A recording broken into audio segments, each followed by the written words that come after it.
संत हृदय नवनीत समाना, संत के हृदय बहुत कोमल होता है। महाराज जी दंडवाद स्वामी जी, ओम नमो नारायण, दंडवत प्रणाम। स्वामी जी महात्मा जी ने कहा क्या बात है, सब लोग इकट्ठा, आज देवता लोग हमारे पास में आए हो, कारण बताइए। सब देवता ने कहा महाराज हम लोग सभी लोग बहुत दुखी हैं, इसलिए हमारे ऊपर कृपा करो। बोले क्या है? बोले आप वचन दो, हमें आप वरदान दोगे तब तो हम जो है आपसे बतावें। बोले क्या बात है बताइए।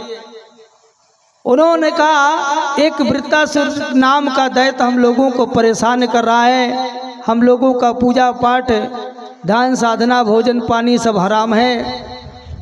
यदि आप अपनी हमको महाराज कृपा करके एक वस्तु देते थे तो अच्छा था। उन्होंने कहा क्या चाहिए बताओ। तब देवताओं ने कहा आप महाराज अपनी हड्डी हमको दे देते तो बहुत अच्छा था। ये बात को सुन करके महाराज दधीच जी ने कहा अरे देवता तुम लोग तो बड़े स्वार्थी हो, कोई व्यक्ति अपनी हड्डी दे सकता है? अरे तो हड्डी तो तभी मिलेगी जब आदमी मरेगा, जिंदे जी तो कोई हड्डी देगा नहीं। और तुम लोग कैसे विचार कर रही है कि मैं हड्डी दे दूंगा तुमको? हाँ तुम लोग बड़े स्वार्थी लोग हो। तब कहा महाराज और कैसे तुमने विचार कर लिया कि मैं तुमको हड्डी दे दूंगा? अरे एक बार ब्रह्मा और विष्णु भी आ जाए और भी यदि मेरे से हड्डी मांगे तो नहीं दे सकता हूं। और तुम कैसे कह दिए कि मैं हड्डी दे दूं? ये सुन करके वचन को देवता लोगों ने कहा यदि हम लोग विचार करने लग जाएं कि आप हड्डी दोगे कि नहीं दोगे तो हम मांग ही नहीं सकते। भिखारी आदमी यदि विचार करने लग जाए कि ये मुझको भिक्षा देगा कि नहीं देगा, मैं मांगू कि ना मांगू, तो भिखारी मांग ही नहीं सकता।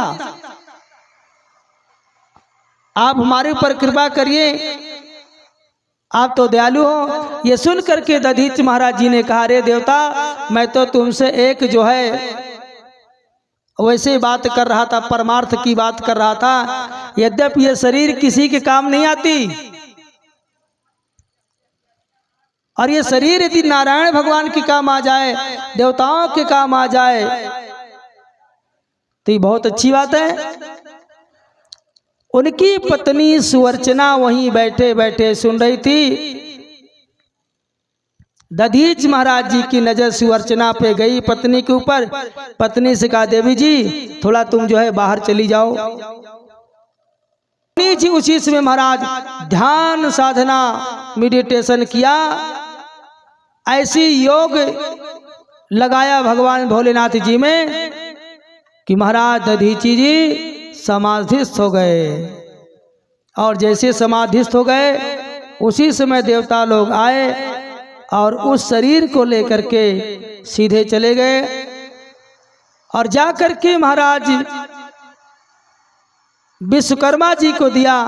विश्वकर्मा जी से कहा इसको तुम जो है वज्र और बाण बनाओ, धनुष बाण और वज्र। सुवर्चना देवी आ गई और सुवर्चना देवी आ करके कहने लगी अरे देवताओं,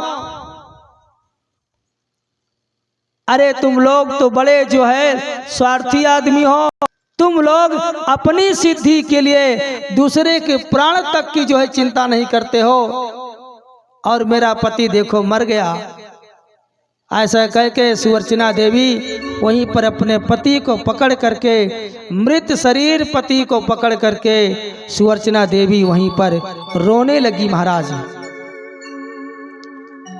जब वहीं पर सुवर्चना देवी महाराज रोने लगी और पति के साथ में विचार किया कि मुझको अब मरना है, मैं मरूंगी।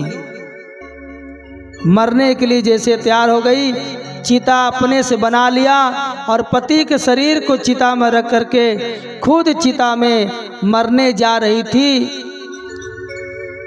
उसी समय भगवान शंकर जी आ गए। भगवान शंकर जी ने कहा, देवी तुम मत मरो। क्यों? क्योंकि तुम्हारे उदर में मेरा अंश है। क्योंकि यदि जिस स्त्री के पेट में संतान है, बच्चा है, और वो बच्चा के साथ में यदि वो सती हो जाती है तो उस स्त्री को जो है बहुत बड़ा पाप लगता है। इसलिए तुम अपने शरीर को मत ऐसा करो। ऐसा कह के उन्होंने फिर इसको रोक दिया। और जैसे देखा कि मेरे पेट के अंदर बच्चा है, तो उनकी दधीच महाराज जी की पत्नी मारे गुस्से में आकर के एक पत्थर लिया और पत्थर ले करके अपने पेट को जोर जोर से कूटने लगी। जोर जोर से पेट को कूटने लगी और पेट को कूट कूट करके कुछ देर के बाद में उस बच्चे का जन्म दे दिया। और जैसे वो बच्चा का जन्म हुआ, धीरे धीरे वो बच्चा महाराज देखते देखते वो 16-17 साल का हो गया। ब्रह्म से तेज था, उसके अंदर आकर्षण था, उसके अंदर बल था, बुद्धि थी, तेज था। ऐसा लगता है कि बहुत बड़ा ऋषि बनेगा। सब देवता लोगों ने आशीर्वाद दिया कि तुम्हारा नाम पिपलाद होगा और तुम भगवान शंकर जी के बहुत बड़े भक्त होगे। सुवर्चना देवी, तुम्हारा बेटा तुम्हारे परिवार को अब आनंद कर देगा, जय जयकार कर देगा। ये सुन करके सुवर्चना देवी बड़ी प्रसन्न हो गई और कहा, बेटा तुम यही भगवान शंकर जी का यहीं पर भजन करो, ध्यान करो, साधना करो, और मैं तुम्हारे पिताजी के पतिलोक को जा रही हूँ। वहीं पर देखते जैसे ऐसा योग अग्नि जलाई।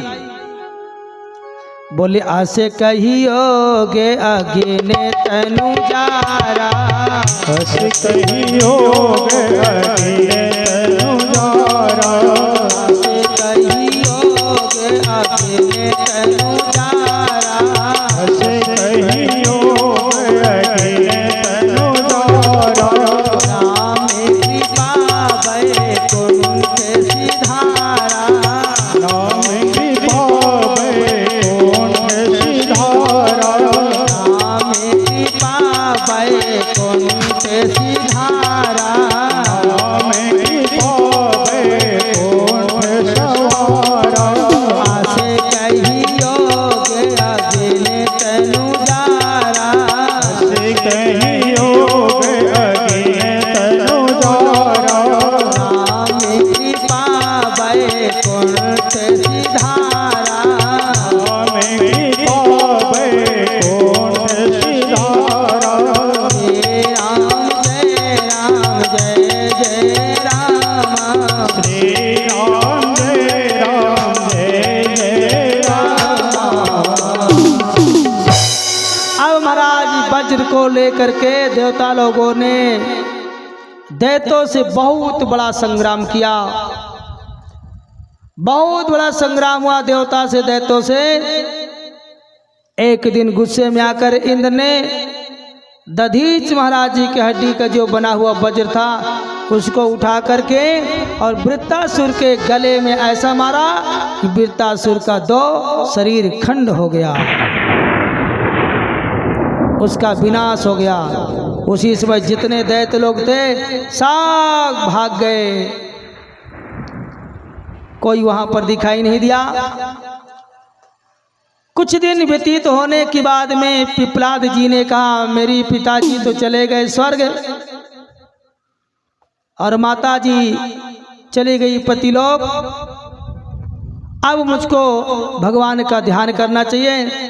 तो पिपलाद जी महाराज जाकर के काशी में बहुत बड़ा भजन किया, त्याग किया, ब्रह्मचर्य का पालन करके साधना किया, भगवान शंकर जी ने उनको आशीर्वाद दिया, पिपलाद तुम मेरे जैसे ही तुम रहोगे, मेरी सारी शक्ति तुम्हारे पास रहेगी, तुम जहाँ रहोगे वहाँ सब 8 प्रकार की अष्ट सिद्धि नवनिधि के दाता, सारी 8 प्रकार की सिद्धियां तुम्हारे पास व्याप्त रहेगी।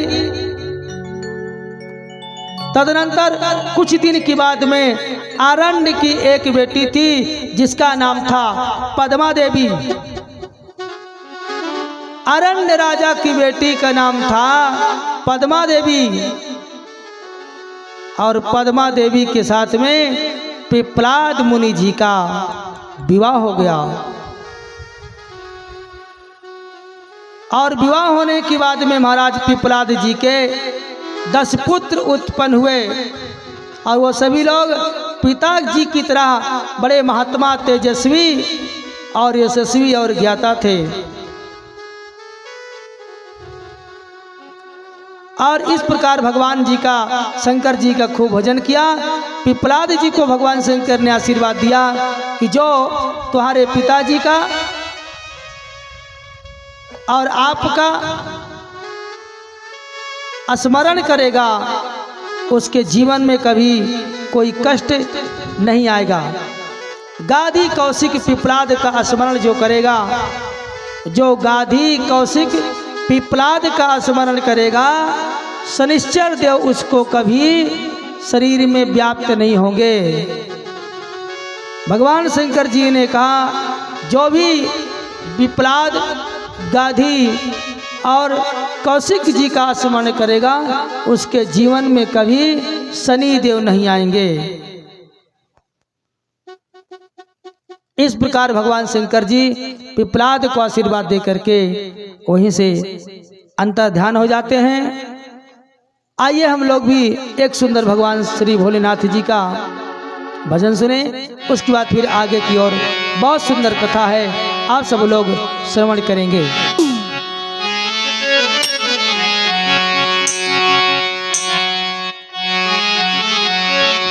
भोले जीवन हमारा आपके चरणों में है। भोले जीवन हमारा आपके चरणों में है। भोले जीवन हमारा आपके चरणों में है। दीन दुखियों का गुजारा आपके चरणों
किस्मत का सितारा, मेरी किस्मत का सितारा आपके चरणों में है।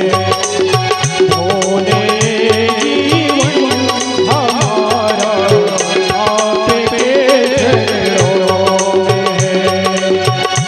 भोले जीवन हमारा आपके चरणों में है।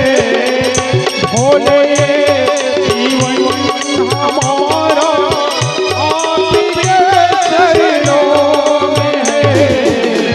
तेरे दुखियों का गुजारा, तेरे दुखियों का गुजारा आपके चरणों में है। तेरे दुखियों का गुजारा आपके चरणों में है।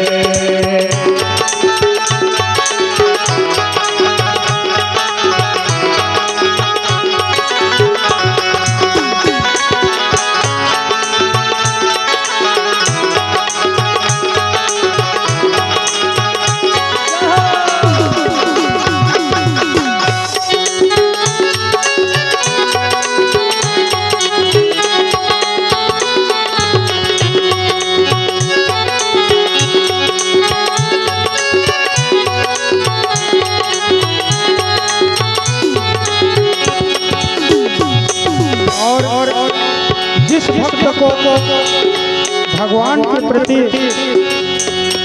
भाव पूरा समर्पित रहता है, अपने जीवन को समर्पित कर देता है, उसको कोई प्रकार की परवाह नहीं रहती यह दुनिया से।